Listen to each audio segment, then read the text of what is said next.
photography, specifically the camera, we've talked about the different composition and like rule of thirds. Remember, that's the most important rule, in my opinion, in photography. What's the most important component in photography? Light. Yeah, light. Without light, you don't have a photograph. But without a camera, that's the most important device, because you don't have a picture. But most of us don't know how this camera works or what features it has. You just like point and shoot. Or what I call is you just take happy snaps. You're just happy and snap, snap, snap. But today I'm going to teach you guys how to use your cameras more effectively to basically control and manipulate the light according to the kind of image that you need. First of all, take out your camera and I want you to try to bring out the most important rule, rule of thirds. Okay, it's so important. Even your cameras, most of them have that rule of thirds on there. Usually you have to go into the setup or the display screen.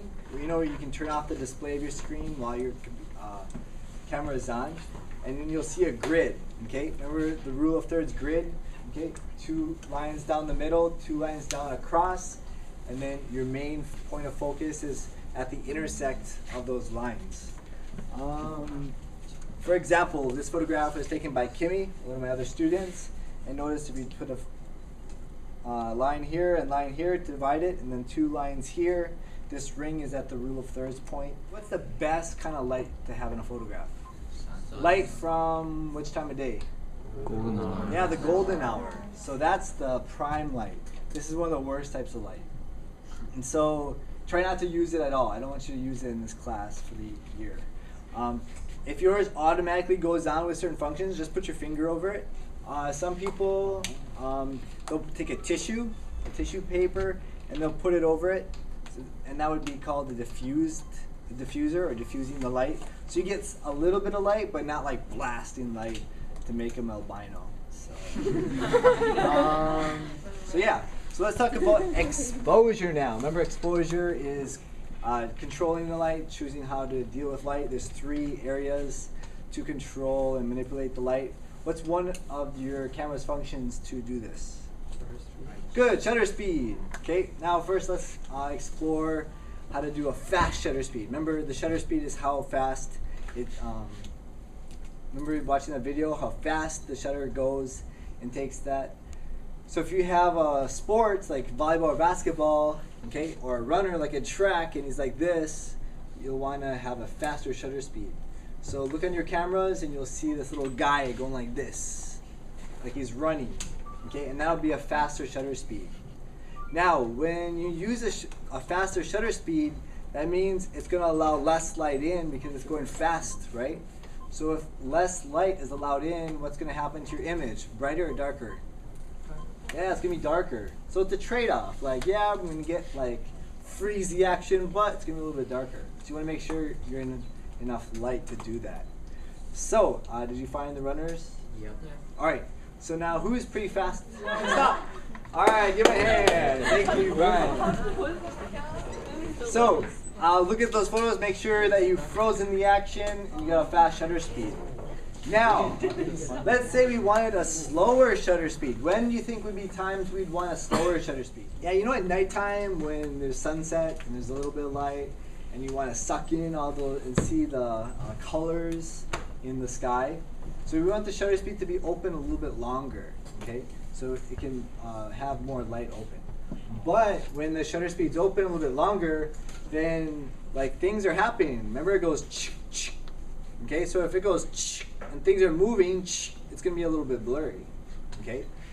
But it could be a good thing. For example, this was a photograph by Christine Kim, and this was you can't really see individual water droplets. It's just one stream. That's because the shutter speed was open long. Notice the cars, okay, are going by, and so it goes ch, ch. And then from that time, you can see like this car was here, and then this car was there. So that's the amount of time it was open when you took the photograph. So you can take some cool photographs with a slower shutter speed, but make sure they're purposeful. So to do that, you should see like a sunset little icon. Sometimes you'll see like the moon, but that could mean just put the flash on, so you want to be careful what icon that your camera is used for to have a longer shutter speed. Yeah, twilight would be a good one too.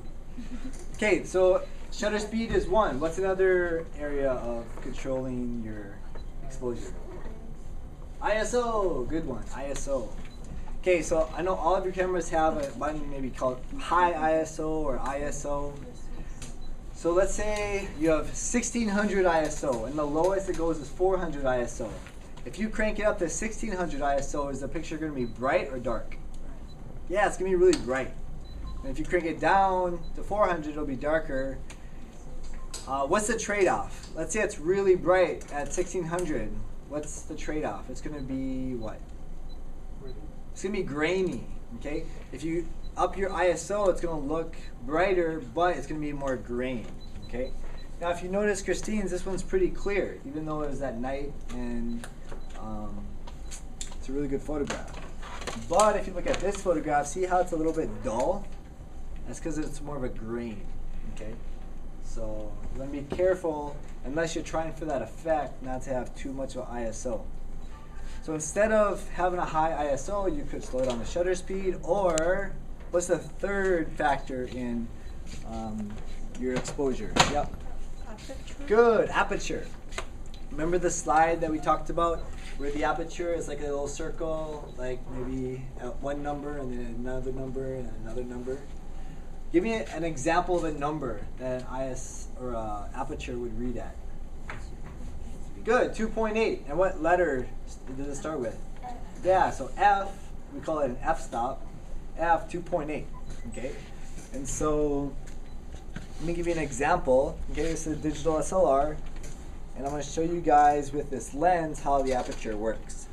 Now, everyone has a lens, okay, on your cameras. It's just this one is a little bit bigger than yours. So if you look, okay, you can kind of look through this lens. Now, if I zoom in, okay, watch how it gets smaller. See the aperture getting smaller? Okay, see the aperture getting smaller? You guys see that? Okay, so when I'm not zoomed in, that's when I'm the most, it's the biggest. Now, do you think this would be, let's try 4, a 4-stop, 4.0, or would it be more, let's say 7 or 8? So when it's big, you think which one would it be? Like guessing, like around a 4 or more like an 8? 4. Yeah, 4. Okay.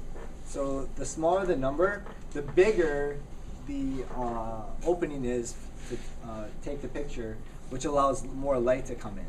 Okay. And then when you zoom in, then it gets smaller and then less light. So if you want more light, then aperture, make it smaller. If you don't, then make it bigger. Okay. And the trade-offs, there's no really big trade-offs. It's just the better your lens, the better your ability of your aperture will be. So on your small compact cameras, you probably don't have an aperture setting, but I'm pretty sure you have a setting called exposure. Okay, and that's a very similar concept. So look for a exposure button. A lot of times it's a square, and half of the square is black and half the square is white with a plus and minus. Okay, so you can look on your camera for that. Anybody find it? Okay, good. So now you can go up and it'll be brighter, or down, it'll be darker. So that's one thing that you can change for that. And that's for the overall exposure. So we've covered aperture, shutter speed, and ISO. So those are the things to keep in mind. Now, let's say you want to take a picture indoors and he's going to be fast. So you could do a what?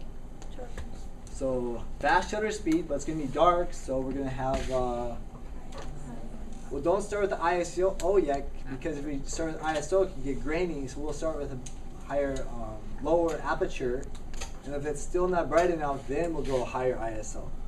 So kind of like math, it's like an equation. You have to just figure out which is the best light settings, but you have 3 to work with, okay, depending on the situation. Now, let's say you want to take a close-up picture of something, like your ring if you have one on, or like your fingernails.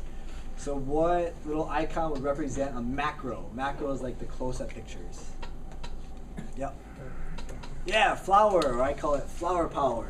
So go ahead, find the flower power icon. Take a picture of your friend's hands or fingers and see how, make sure it's a good focus. The focus is really good and detailed.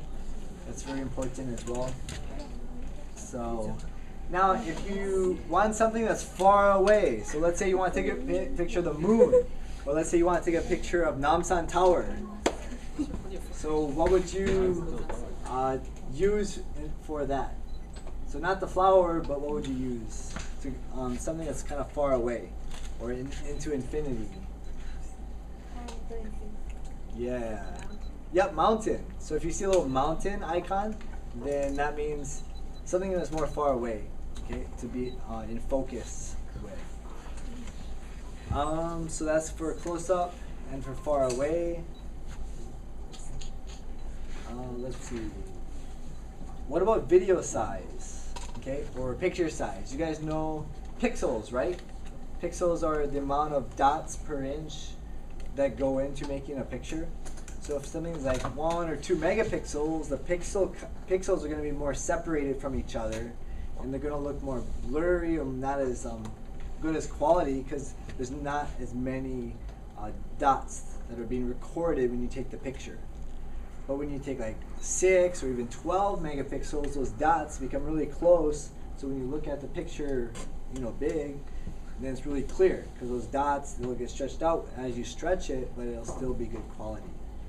So that's something to consider with that. Now all your cameras, they should have video mode, and so there's different quality of video as well. So I want you to check to see what kind of video size you have. Now it's going to have 2 numbers, and usually in video we go by the second number. Okay, the second number is usually what we go by to name the size. For example, if you see on YouTube on the like bottom right corner, there's that number. What does it usually start with? That number? Yeah. What? Yeah, about 360. Yeah, 360, and then it goes up. And that's like about 480 by 360, then it goes up like to 480, then something by 480, and then it goes up to 720. Once you get into 720, you're at low end HD, okay? And then once you get to 1080, then you're at, yes, we're going into like good quality HD. And then of course you can get higher and higher depending on how much money you spend on your camera. So check your cameras, and you guys should at least have about 480, right? 640 by 480. How many of you guys have that? 640 by 480 quality. Okay, good. So make sure you know your camera, you know its settings, what it can do, what it cannot do. The last thing I want to show you guys is focus. Can I see your camera? Now, let's say I have this computer, right? And I want to take a picture of my student over here. Okay, so I'm like this. Now, if I take a picture of this, this is going to be like kind of like my frame, and this is going to be my picture. And this guy is going to be my focus. But right now, this isn't focused. When I hold down halfway, halfway means to focus your camera. It's like not in focus. Like this is in focus, but that is not. So how can we get him in focus and this out of focus? What should we do? Well, it's pretty simple. All you gotta do is move it first. Put the guy right in the middle. Okay, so I go to halfway. All right, there we go. I'm focused. Halfway. Now I come over here, slide it right in, and take the picture. Okay. So make sure it's about the same distance though, but you can always focus it halfway and then change your perspective. Because a lot of times our cameras, they focus on the middle point. When you get a camera like this, then you can choose like where the focus point will be on the viewfinder, okay? Or you can change the focus manually. So that's something to consider.